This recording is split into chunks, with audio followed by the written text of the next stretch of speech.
InsyaAllah pagi tu kita akan bersama dengan tetamu jemputan kita daripada yang merupakan pegawai syariah bahagian sokongan keluarga daripada Jabatan Kehakiman Syariah Sarawak.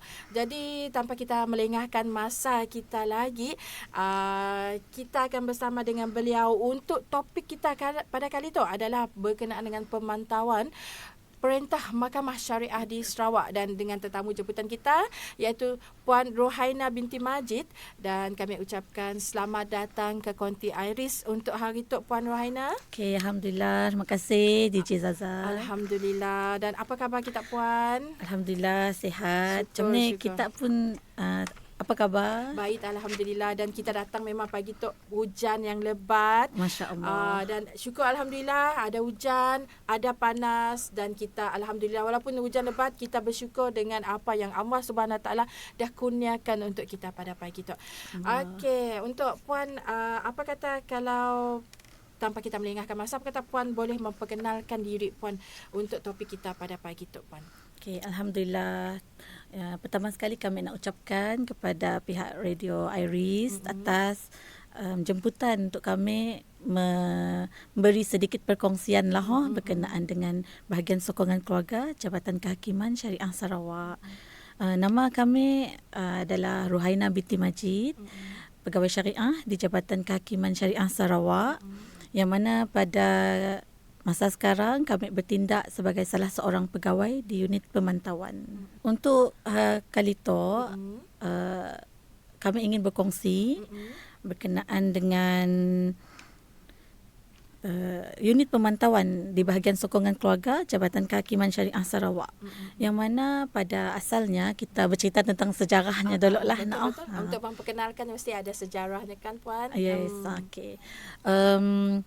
Sejarah berkenaan dengan unit pemantauan tu, macam ni lahirnya unit pemantauan di bahagian sokongan keluarga, bermula dengan tahun 2019 dulu, yang mana hasrat untuk menubuhkan unit pemantauan tu adalah melalui hasrat murni Yang Amat Arif, Ketua Hakim Syari'i Jabatan Kehakiman Syariah Sarawak. Beliau telah pun mencadangkan agar diwujudkan satu unit bagi memantau kesemua perintah-perintah yang dikeluarkan oleh Mahkamah Syariah di Sarawak. Dan maka itu tertubuhlah unit pemantauan. Okey. Untuk pengetahuan Puan Zaza dan pendengar sekalian, unit pemantauan tu ditubuhkan dan dikendalikan oleh bahagian sokongan keluarga. Bahagian sokongan keluarga terletak di Ibu Pejabat Jabatan Kehakiman Syariah Sarawak. Lebih senang lagi kita madah dekat Mahkamah Syariah lah, tempat ofis kami orang. Betul-betul. Di Baitul Mal di pasar, nya dekat bangunan Mahkamah Syariah, di sebelah Bank Negara ada bangunan putih. Okay. Macam ya. Dekat sia lah ofis kami orang. Dan untuk unit pemantauan tu adalah unit yang sangat baru. Macam yang kami badah tadi, tahun 2019 baru ditubuhkan. Dan di Malaysia tu untuk Mahkamah Syariah, unit pemantauan tu merupakan unit pertama ditubuhkan di Malaysia. Untuk negeri-negeri lain, di Mahkamah Syariah negeri lain, belum ada lagi unit pemantauan tu. Alhamdulillah. Kita bersyukur pada kehadrat Allah lah. Kita diberikan peluang untuk berbakti pada masyarakat, dan dengan harapan wujudnya unit pemantauan tu, kita nak memastikan bahawa kesemua perintah-perintah yang dikeluarkan oleh Mahkamah Syariah dilaksanakan ataupun dipatuhi sewajarnya oleh mana-mana pihak. Dan kita berharap juga lah usaha murni kita tu bakal memberi impak yang baik untuk masyarakat, insya-Allah. Mungkin Puan boleh kongsikan sekali tentang apa unit pemantauan dan juga peranannya sebenar untuk penonton-penonton kita di Iris. Okey. Unit pemantauan tu adalah satu unit yang bertindak sebagai pemantau terhadap kesemua perintah-perintah yang dikeluarkan oleh Hakim Syari'i di Mahkamah Syariah. Unit pemantauan tu juga dijalankan ataupun dilaksanakan secara sistem. Kesemua perintah-perintah yang dikeluarkan oleh Mahkamah Syariah khususnya di Sarawak semua perintah-perintah ya akan dimasukkan di dalam sistem dan kemudiannya disialah berlaku peranan ataupun bermulalah peranan unit pemantauan tu. Yang itu yang mana kami hari tu ingin jelaskan juga lah, kami petik sedikit kata-kata renungan daripada Risalah Al-Qadha yang diutuskan oleh Sayyidina Umar bin Al-Khattab radhiyallahu anhu kepada Abu Musa Al-Asy'ari radhiyallahu anhu, yang mana bunyinya macam tu. Fa innahu la tanfa'u kalimatu haqqin la nafadha lahu. Maksudnya si berguna mun kita tegakkan keadilan ya ataupun sesuatu kebenaran ya, tapi kita laksanakan ataupun kita kuat kuasakan. Jadi oleh yang demikian tertubuhnya unit pemantauan tu untuk kita ke arah untuk kita melaksanakan ataupun menguatkuasakan perintah-perintah yang dikeluarkan oleh mahkamah. Okey, ya peranannya Ya, peranannya. Terangkan dengan pendengar-pendengar kita dan juga penonton-penonton yang ada di live FB YouTube kita berkenaan dengan siapa yang akan memantau berkenaan dengan yang topik kita pada pagi itu. Okey. Di unit pemantauan tu kami orang ada 3 zon. Buat masa sekarang lah. 3 zon kami sebutkan sebagai zon tengah, zon utara dan zon selatan. Zon selatan kita ambil daripada Kuching sehingga kawasan Lundu, Bau dan Sematan.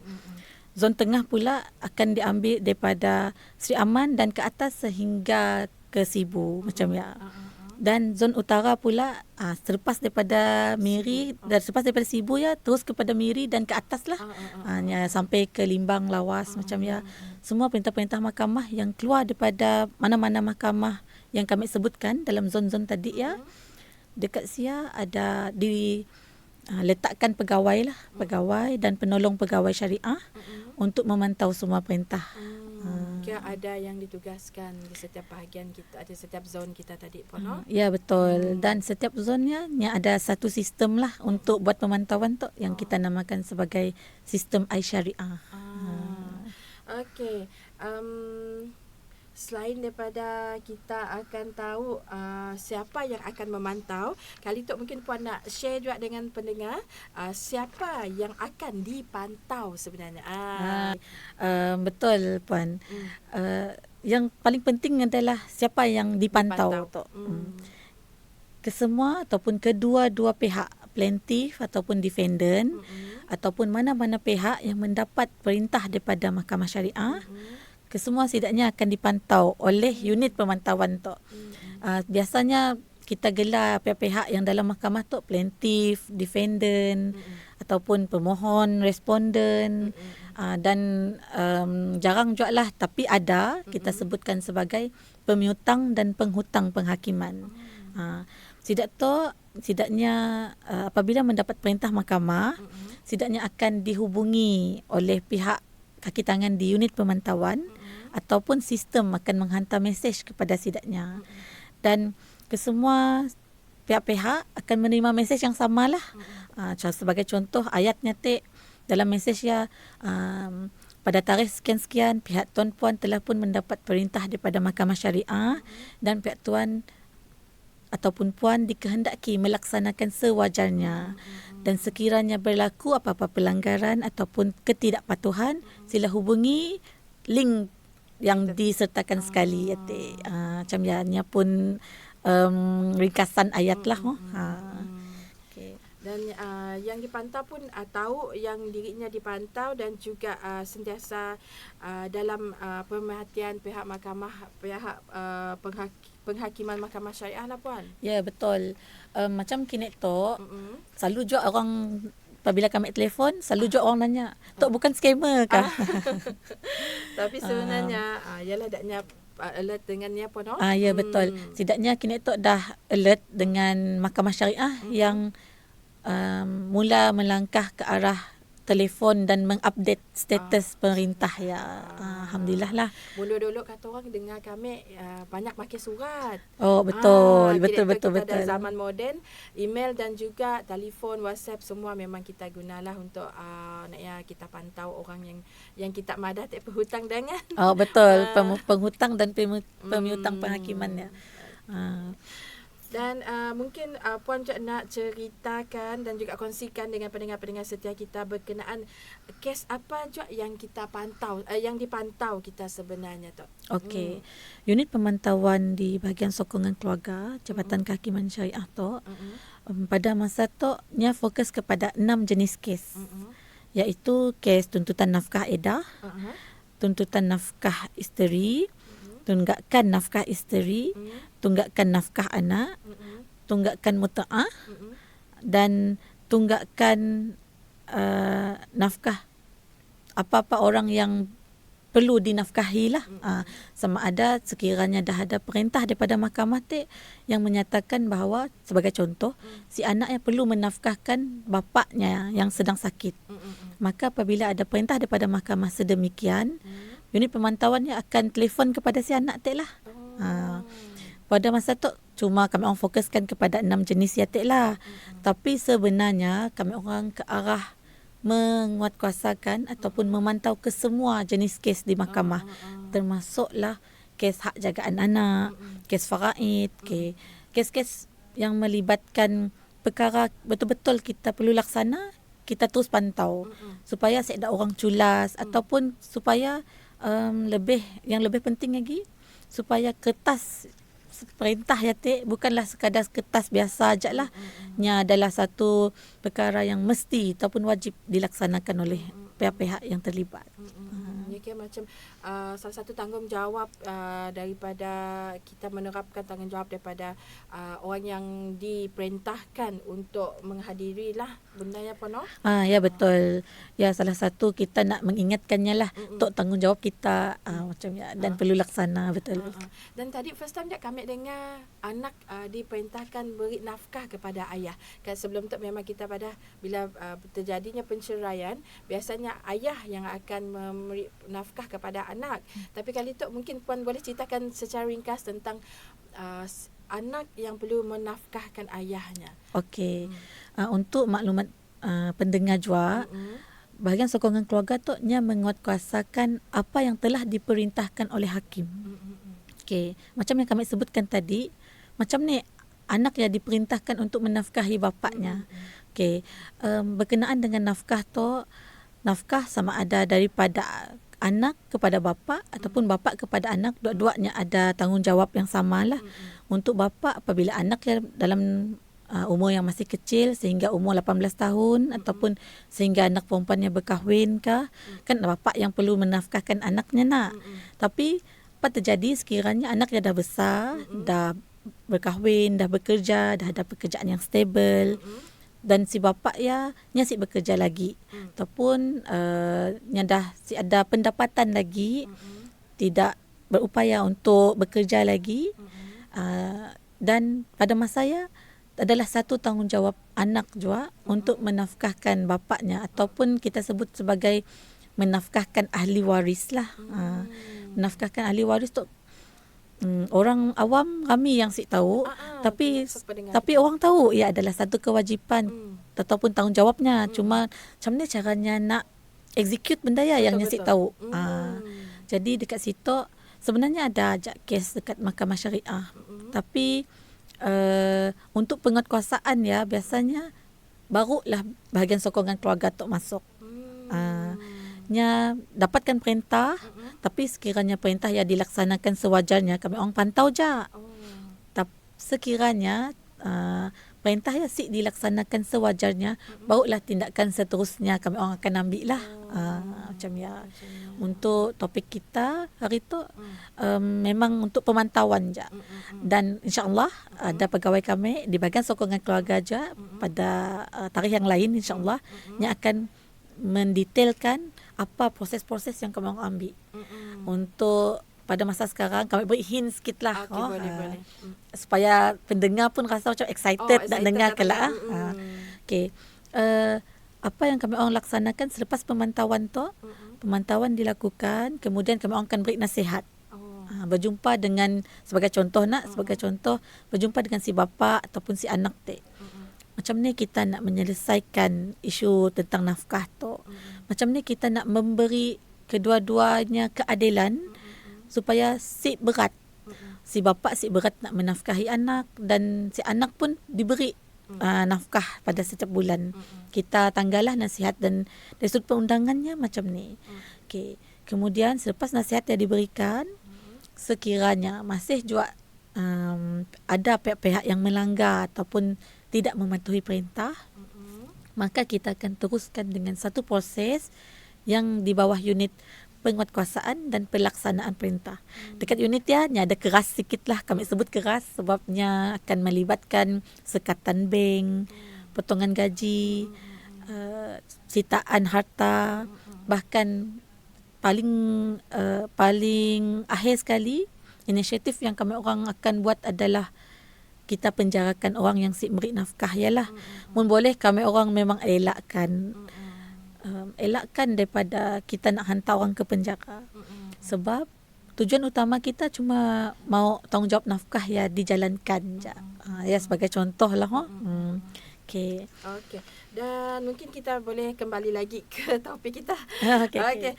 Untuk mungkin Puan boleh cerita juga dengan pendengar-pendengar kita. Macam ni pemantauan yang sebenarnya dilakukan. Okey. Pertama sekali, kesemua perintah-perintah di Mahkamah Syariah, kini tu semuanya dah masuk dalam sistem. Sistem yang kita sebut sebagai Syariah. Selepas sistem yang menerima perintah daripada hakim, perintah-perintah tersebut akan disalur kepada unit pemantauan.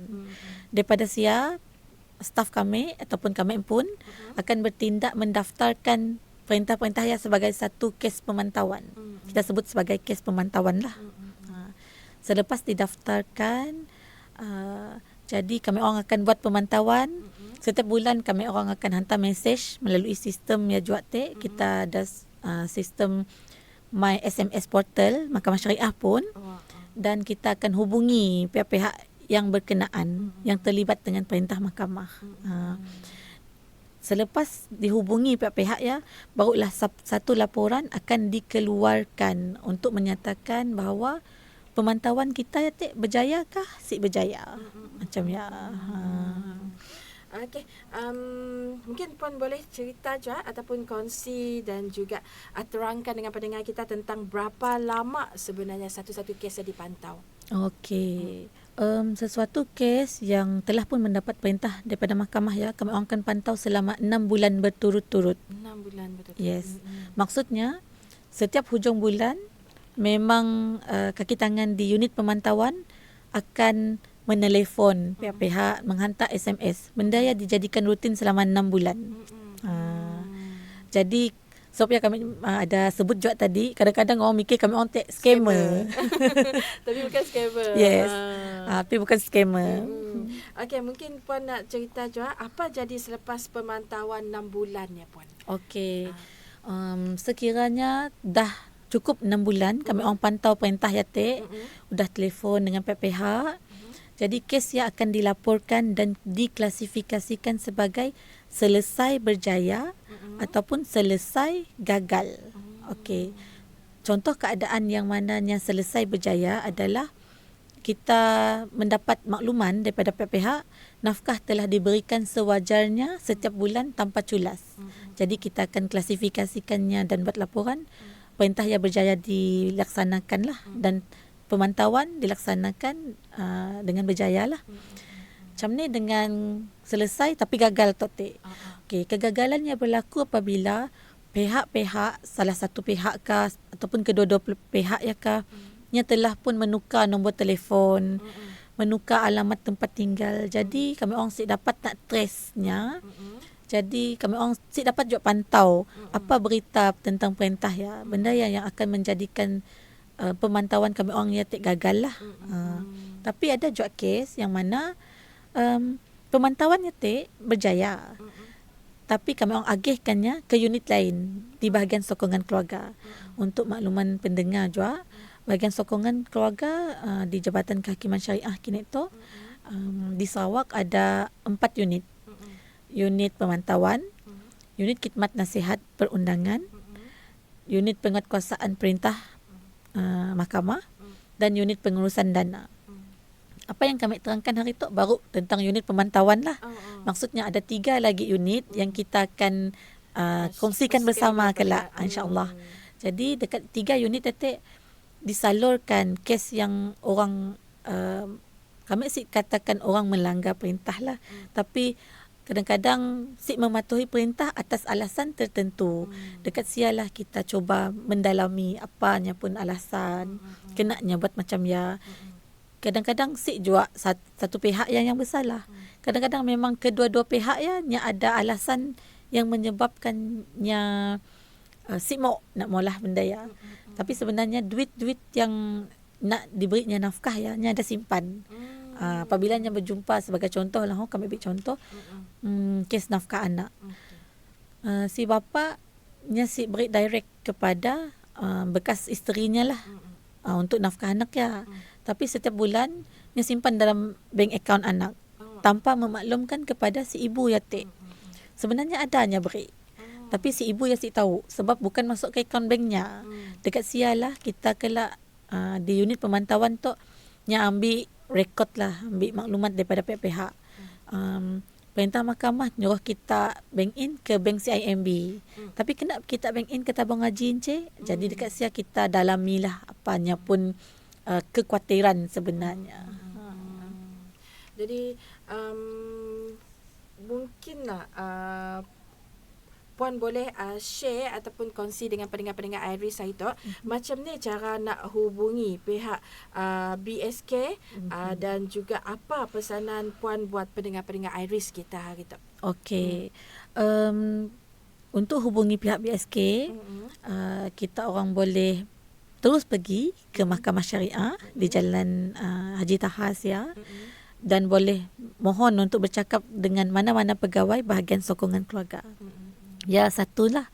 Yang kedua, boleh juga hubungi nombor telefon 082 429 810. Dekat sia kita orang boleh nyatakan bahawa kami nak bercakap dengan pihak bahagian sokongan keluarga tentang tunggakan nafkah anak, tunggakan nafkah isteri ataupun apa-apa yang kita mau dapatkan nasihat khidmat nasihat berkenaan dengan nafkah, boleh kita orang telefon. InsyaAllah pada waktu office hour lah kami orang akan cuba sedaya upaya beri nasihat yang sewajarnya. Dan berkenaan dengan apa pesanan kami kepada pendengar kita pada hari itu, salah satunya adalah diharap semua pihak-pihak yang menerima mesej ataupun menerima panggilan telefon daripada kami orangnya boleh memberi kerjasama yang sewajarnya lah supaya kita pun tahu sebenarnya apa yang dimau oleh pihak-pihak. Kadang-kadang ada juga pihak-pihak yang nyasi memberi nafkah sebab nyasi dapat jumpa anaknya. Jadi apabila kami orang telefon, kita angkat dan jawab, mungkin kami orang boleh fikirkan cara macam ni nak membantu kita. Jadi proses pemantauan perintah mahkamah tu adalah satu proses yang biasa. Jadi prosedurnya kita cuma menyatakan pada pegawai kami orang apa isu yang kita nak jelaskan. Tapi sekiranya kita mau nak jelaskan apa-apa pun, kami orang akan pantau juga setiap bulan selama 6 bulan. 6 bulan. Jadi kita angolkah, kita nak blok kami kah? Ya terpulang lah. Tapi memang kerja kami orang memang akan hubungi pihak-pihak untuk laksanakan perintah. Dan yang last sekali, pesanan kami adalah untuk pendengar-pendengar yang ada menerima perintah-perintah berkenaan dengan nafkah tu, khasnya perintah nafkah anak, perintah nafkah isteri dan perintah nafkah iddah tu, sekiranya tiada pematuhan ataupun ada terdapat keculasan untuk pihak yang satu lagi melaksanakan perintah mahkamah, terus ke Jabatan Kehakiman Syariah untuk buat aduan, ataupun terus hubungi kami tadi di talian 082 429 810 yatik. Kami orang akan beri borang aduan dan manfaatnya adalah yang pertama, kami orang boleh usahakan untuk perintah tersebut dilaksanakan sewajarnya. Manfaat yang kedua adalah kami orang ada juga satu dana khas untuk kita beri kepada pihak-pihak yang memerlukan nafkah. Sementara nak nunggu kes selesai, kita peruntukkan duit nafkah bulanan dulu kepada anak-anak ataupun para isteri yatim. Jadi dekat Sia, apabila kita sering dengar di luar, di dalam Facebook, media sosial, ada yang menyatakan bahawa perintah mahkamah tu si dapat nak dipakai ataupun si dah gunalah, dah kuangkuit ke mahkamah, masih juga si bayar. Okey, orang yang bercakap sedemikiannya, insya-Allah kami jemput datang ke bahagian sokongan keluarga, kita usahakan sewajarnya. Kita si dah nak katakan bahawa nak menyalahkan pihak yang polah komennya, sebab setidaknya si tahu maklumat tu. Jadi kami berharap dengan adanya hebahan daripada Iris macam keadaan sekarang tu, supaya pendengar lebih alert dan dia tahu ada, dan sampai maklumat dia kepada sidaknya, ada bahagian yang mana sidaknya boleh minta untuk benda tu dipantau ataupun kita sebut sebagai dikepung lah. Kami suka juga madah dengan klien-klien kami. Kami bukan ahlong lah, tapi kami memang tuntut hutang. Macam ya. Hutang nafkah apa no? Betul.